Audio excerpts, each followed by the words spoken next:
I'd like to bring in our special guest to break this down with me. We have two. We still have Philip Dubé, who is from the LA Public Defender's Office, but is here joining us to break it down in his own personal opinion. Also with us beginning this hour, thank you so much for joining us, Lara Yeretsian, and you are a criminal defense attorney, so I have one on each side, which is perfect for this discussion.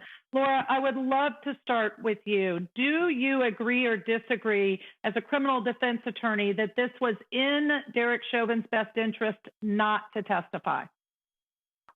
I would have to defer to his counsel, obviously, and to him. But this case, to me, is going to boil down to a battle of experts.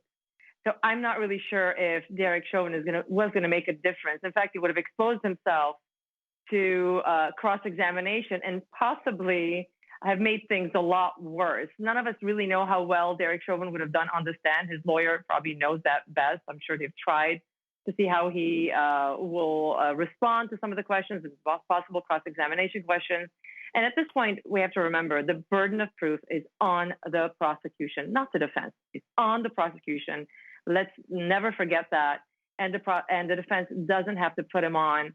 I think it would have been really risky to put him on at this point, especially, like I said, this is going to come down to the experts.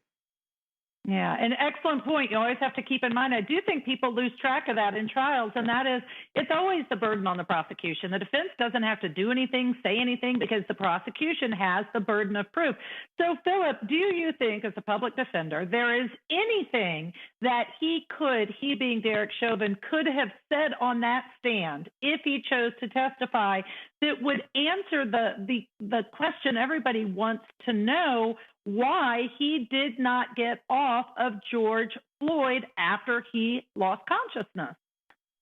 No.